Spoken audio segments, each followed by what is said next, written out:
Hello bunnies, this is Christy or Miss Bikini Buns. I am 52 years old, 5 feet 2 inches tall, a teacher here in Hawaii, and an aspiring bikini bodybuilding competitor. I wanted to make this video to discuss what is tirzepatide. Before I continue, I would like to say that I am not a medical doctor or a trained and licensed healthcare provider.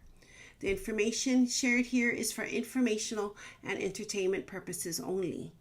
The information and experiences were derived from my own interactions with my healthcare provider, my research, and my own life experiences. Please contact your healthcare provider to discuss your own medical issues and concerns. So, what is tirzepatide? So, tirzepatide is used to treat type 2 diabetes. It's used in conjunction with diet and exercise to help control blood sugar. Tirzepatide is glucose-dependent, insulin-tropic polypeptide, or your GIP, and a glucagon-like peptide 1, which is your GLP-1 receptor agonist. Tirzepatide is also used to help lose weight and keep the weight off in patients with obesity caused by certain conditions. In addition, it's used to treat moderate to severe obstructive sleep apnea in patients with obesity. This medicine is available with a healthcare provider's prescription. In the United States, Mounjaro is the brand name for type 2 diabetes. Zepbound is the brand name for treating obesity. This medicine is given as a shot under the skin of your stomach, thighs, or upper arm. They suggest using a different body area each time you inject the medication. This medicine should be injected on the same day each week at any time of the day with or without meals. Dosing will be different for different patients. Patients need to work closely with their healthcare provider because they know your health history and individual needs. Adults begin with a 2.5 milligrams injected into the skin once a week for about 4 weeks. Then patients need to work with their healthcare provider to adjust dosage according to individual needs. So some side effects. It could be diarrhea, upset stomach, vomiting, constipation, belching, and then there are more side effects. So please monitor your body and report anything unusual to your healthcare provider. Please, I apologize. I'm reading from my information that I gathered. I didn't memorize all this. I'm not that much of a genius. Why did I choose tirzepatide? I chose tirzepatide on the recommendation of my coach. Since she is a nurse, I deferred to her medical knowledge because she noticed that I was not losing weight for about 3 to 4 months. And she thought I needed something to support all my hard work, because I was continuing to work on my diet and my exercise, but there were those times that I just could not control my eating. I had the urge and in my head to, you need to eat something, and I would wait 20 minutes, the feeling wouldn't pass, and then I would just eat, and then I wouldn't lose weight because I'm putting in more calories. Even though I was working on a calorie deficit, it just was not happening. So I was reluctant at first to do it because I thought I was cheating. I was cheating weight loss. But honestly, I've been losing the same 50 pounds throughout my life. I think the first time I lost 50 pounds was on Jenny Craig. And on Jenny Craig, I followed that plan religiously. But I think I had that perfectionist attitude where if I deferred from the meal plan, then then I went off the rails, which I did go off the rails. So I stayed on the Jenny plan, the Jenny Craig plan for like 5 months. I lost about 50 pounds. And then, being on it for so long, I wanted to eat something a little different. Well, because I had that perfectionist mindset, it all went to hell. I mean, I could not get back on track, and I gained that 50 pounds back and more. So that was my very first time that I lost a very large, significant amount of weight. So then as the years passed, it just kind of went from losing those 50 pounds, gaining it back. And anyway, so I was at my heaviest during COVID. So I weighed myself and I was 286.7 at one time. And I think I was more, but I stopped weighing myself. And then I took a picture of myself and I could not believe that was me. I mean, I looked fat. I mean, I know people are offended at that word, but I don't know what other word to describe it as. I was fat. So I think that was around 2022. And I saw a coach, an online coach from Hawaii on TikTok, and I decided to take that, route. And he was not a very good coach. I paid all this money up front for him to help me, and he would skip on the weekly check-ins, and he said it was his idea to do Zoom calls, but then he wouldn't do Zoom. When he would do Zoom calls, he wouldn't appear in the video. He would just have a picture. And it was like, why even bother having the Zoom call when you're not even showing yourself? We could just have a phone call or do a text. I don't even understand. Anyway, and I would show up. He wouldn't show up. Then he would have this excuse of, well, I called your WhatsApp phone number. And it's like, I didn't even use that's not even my real number. I gave you my real number. I just didn't want to put my real number on WhatsApp. So I used a Google Voice number, to sign up. Anyway, so I got rid of him quickly. And then he had the nerve to tell me, oh, there is a cancellation fee. And I'm like, what? It wasn't even brought to my attention that there was a cancellation fee, and it was a big amount of a cancellation fee.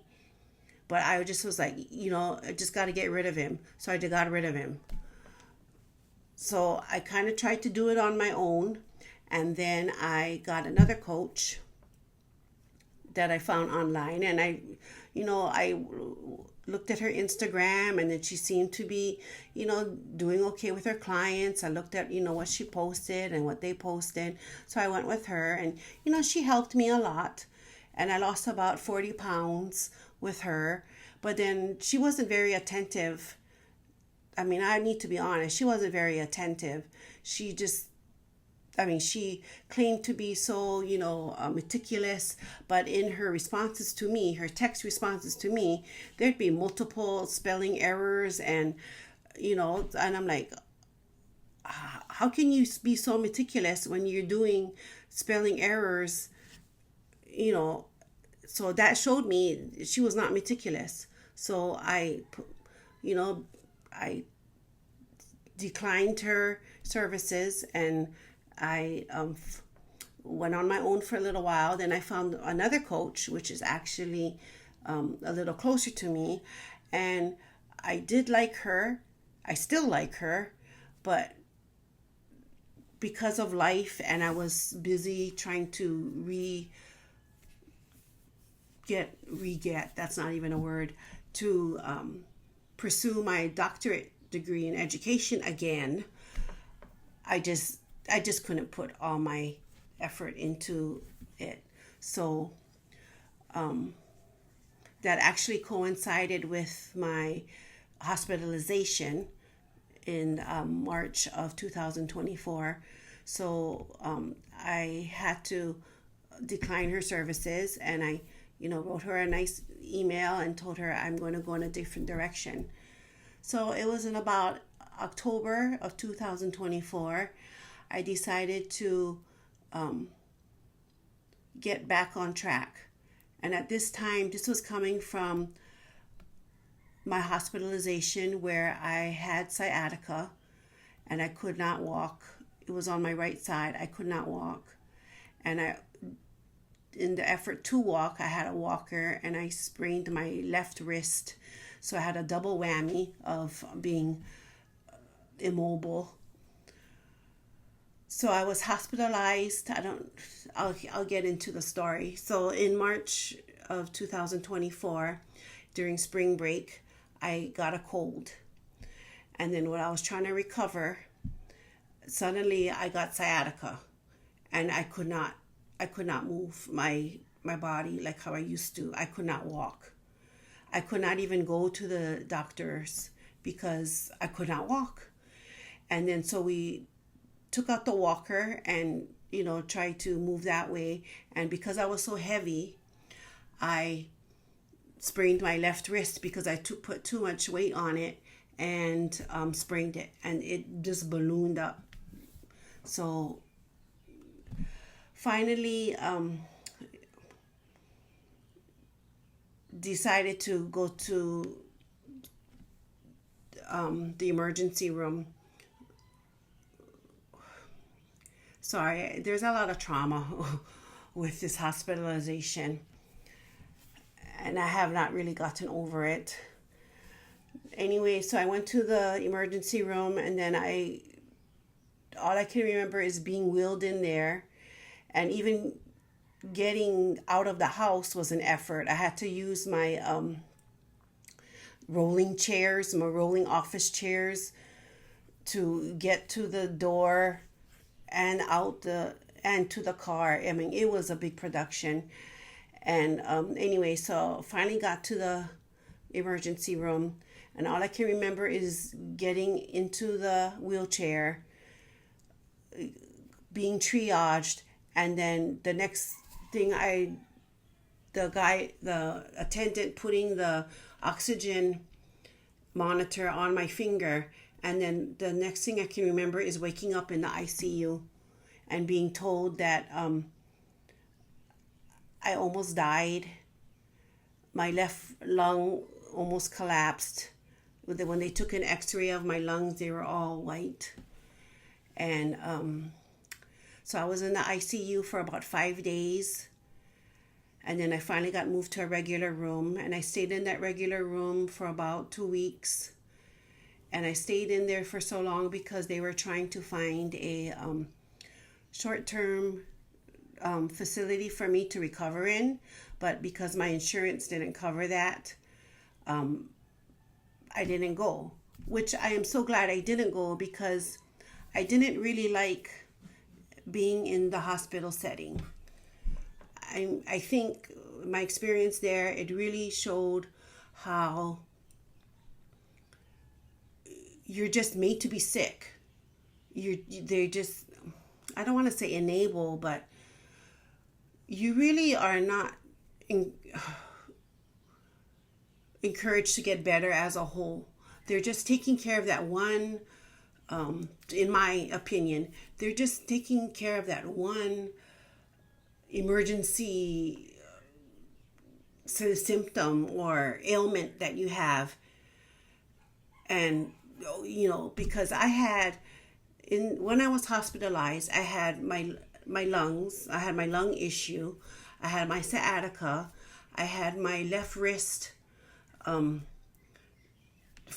fractured, I guess fractured or sprained. And all they took care of was my lungs.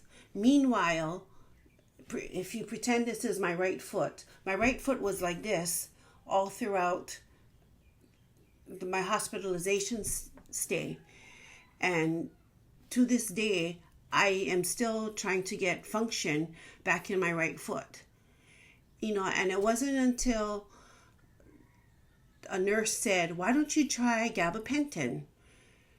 And I was like, okay. So it was like, and at this time I was already in the hospital for 2 weeks. And then as soon as that happened, things started to get better. But I guess hindsight is 2020, but I wish they would have done this sooner. And I wish, the exercises they gave me while I was doing the home health care, home rehabilitation with the physical therapist, those exercises was given to me so I could get better. Because all I did in the hospital with the physical therapist was get up and walk. And it was painful to walk. And I understand, they're trying to get you mobile. But, why didn't they try to have me do, strengthen my core? Like how when the physical therapist person came in my home after I was hospitalized and tried to get me back up. All it was, doing pelvic tilts, and just, little motions like that to stabilize my core. I don't know. Anyway, I'm still traumatized by it. So, where am I? I don't even know where I am. So anyway, I got discharged, and with only to recover at home, which I really wanted, because in the hospital, every time you get up, an alarm sounds, and there were multiple times when I was in the hospital that I wanted to get up and just kind of move, and you couldn't do that without alerting an aide or the nurse. And I understand that it's for safety purposes. They don't want people wandering around, especially if you're a fall risk. But sometimes because they're so busy, you don't want to interrupt them. You don't want to say, oh, I want to get up, even though they say, oh, just call me. Really, they're busy. And I understand that they're busy and they have a lot of things to do. But, you just kind of subliminally discourage not to, make any trouble, because you don't want to, disrupt their day. Well, that was for me. So I just kind of stayed there. And sometimes I wanted to get up and move around, sit in the chair. But I would have to be a big production of getting somebody. Already, it was a big production trying to walk to the bathroom. I could barely walk. Plus, I had the sprained wrist, so I didn't really have my arms to support me.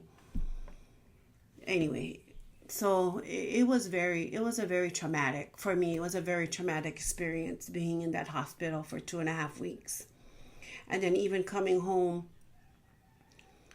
I'm glad I came home, because then I had sort of an independence to kind of determine my rehabilitation.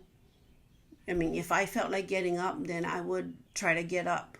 I wouldn't have to contact anybody.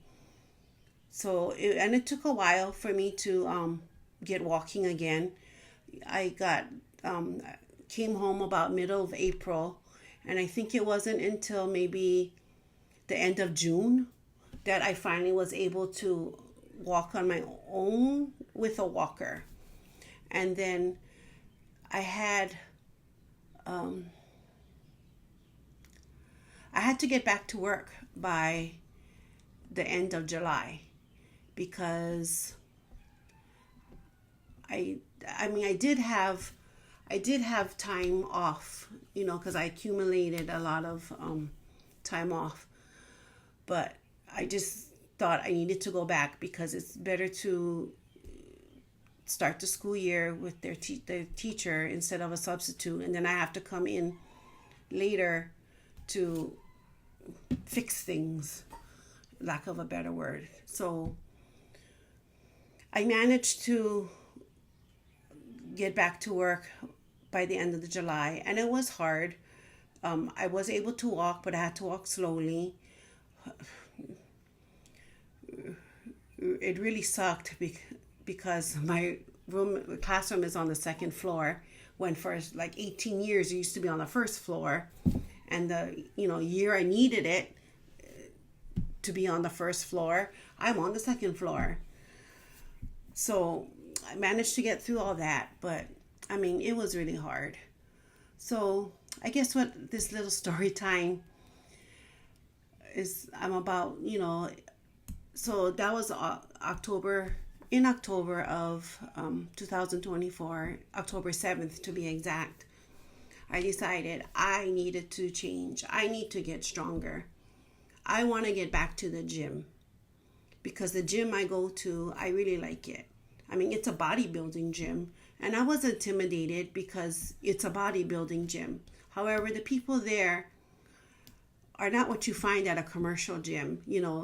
People aren't there to show off or to, be in their cute little cutesy wootsy little outfits and to show everything. I mean, the people there get in there, they do their work, but they're also friendly and they're also supportive. We're not all there giving each other high fives, but you know that the support is there. That's the feeling of the gym. That's why I like going to that gym. So anyway, so I walked into that gym at 260 pounds. And yes, I was embarrassed because at that particular gym, I was not 260 pounds. At one time, I walked into that gym and I was about 190 pounds. Yes, I did lose a lot of weight between 2022 and I think I want to say January of 2023. Yeah. And I gained a lot of weight after January 2023 because we moved. And to me, after living in a place for 13 years, it was kind of traumatic because I was already felt, like I belonged. And anyway, so I moved here, and it's a great place. I like here where I live right now. Yeah, I'm all over the place. It reminds me of Peter Mon. That's my YouTube idol. That's why I started this channel, because I finally took it as advice as start a YouTube channel. So here I am. So anyway, so walked into the gym at 260 pounds, and yes, I was embarrassed, but I'm like, you know what, just go. And it was hard at first, but in my mind I was like, you know what, how you look now is going to be different. Look how awesome you're going to be later on. So just kept going and kept going. I had an online friend that is a personal trainer, and he supported me too. He encourages me, and I'm grateful for him. And he keeps me motivated. And my friend's keeps me motivated too. Sometimes he pisses me off, but hey, yeah, I call him my friendsman. That's another story. What else? Let's see. So I did that on my own. So from October 7th to about December of 2024, did it on my own. Just remembered, the strength training program, my previous two good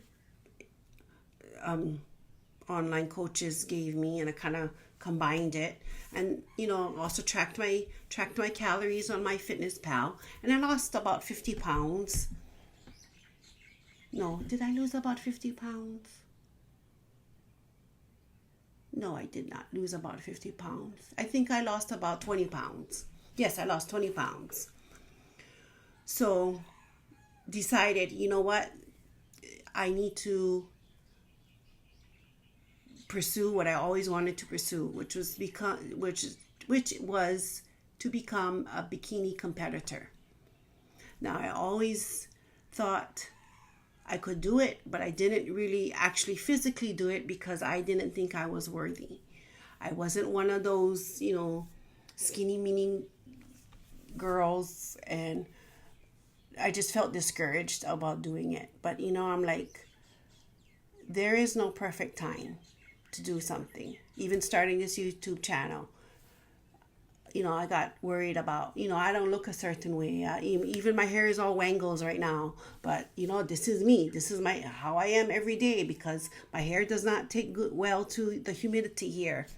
But this is me. So I lost about 20 pounds. In December, decided, yes, I'm going to take the plunge. I'm going to actually pursue my dream of being a bikini bodybuilding competitor. So I've been following this bikini competitor for a while, and I really admire her.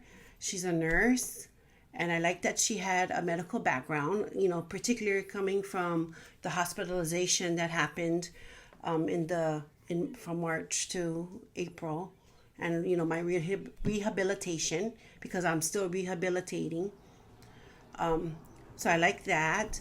And then she's also a Miss Olympia competitor, and she's also nice, and I needed someone with all those things and more. So I saw her on Instagram. I DM'd her. She took me on as a client, and from the end of December, like after Christmas till now, she is my coach, and I am so very grateful for her.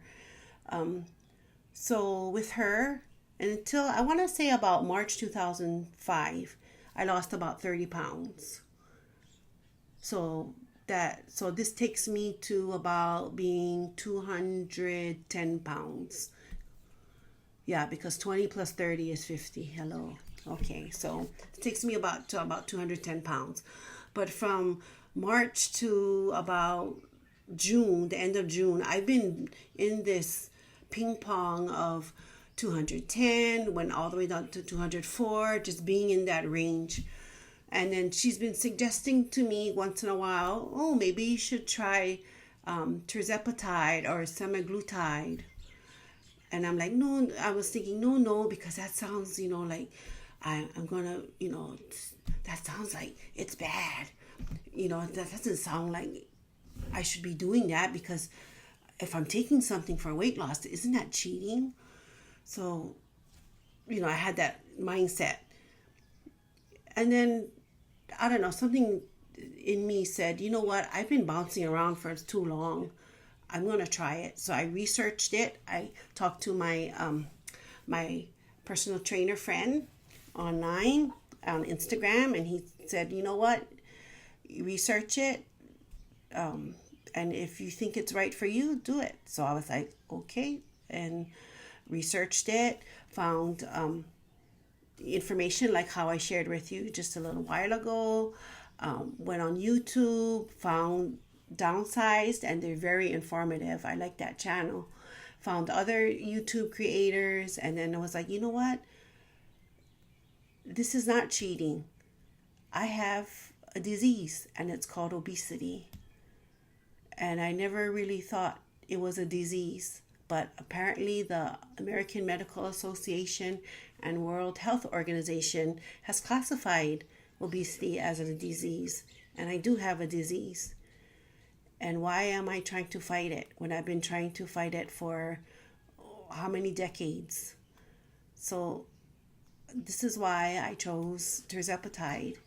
And even though I've only taken my third shot, I can see there's already a turnaround in how I eat. I'm not saying that this is a magic shot or a magic pill. For me, I just needed something to fill in that gap of time between meals, because I've even before starting Tirzepatide, I was already eating the right things. I was already going to the gym 6 days a week. I just needed something to fill in that gap between my snack and my lunch, my mid-morning snack and my lunch, from my afternoon snack and my dinner. Now, when I talk, for me, I eat about, let me see, one, two. I eat breakfast. a snack, lunch, a snack, and dinner, and an evening snack. Now, these snacks are just like a protein shake, magic spoon, chocolate Rice Krispie bar, and my evening snack is Greek yogurt and blueberries. So it's not like a snack where I eat a donut. So I've been eating how I'm supposed to be eating correctly. I'm not eating junk, but honestly, is everything junk? You can eat those things in moderation, but not for me. Anyway, so I just needed something to get that, don't eat that extra. You don't need this. But in my head, I'd be like, I would like that, or I can't, but anyway, so I was hoping that it would take all the way what they call food noise away. So far it's been okay, but lately I've been noticing that I've been having a little bit of food noise, and I'm want to like ask the healthcare provider at Mochi if I need to titrate up, as they say. So yeah, that is my story, and I didn't mean for it to become what this is Tirzepatide, and now I'm going to tell you my whole life story. Well, not my whole life story, because it's only been from 2020 till now. But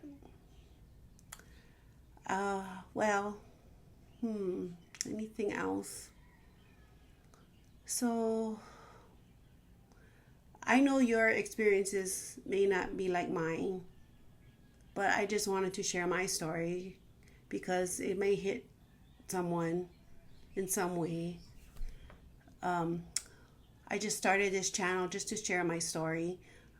I'm not trying to sell anything, not trying to do anything spectacular, not trying to be an influencer. I just wanted to share my story because I think my story has merit and has worth.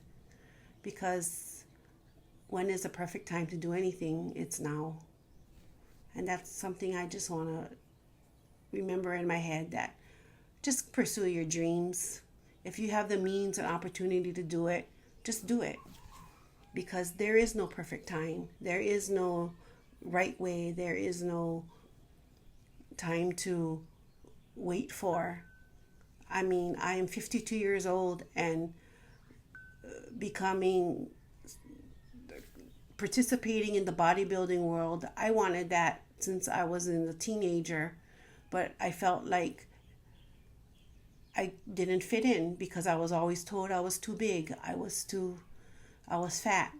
And, you see those bodybuilders and you're like, wow. But I didn't feel like I had a place there. I mean, I love to lift weights. I mean, really, I don't even have to have a motivation to go. Right now, it's just discipline to go. I mean, once in a while, I'm not perfect, but I like to lift weights. Even though I played team sports in high school, I sucked at it. And I know I sucked at it. But then you had the opportunity to work in the weight room.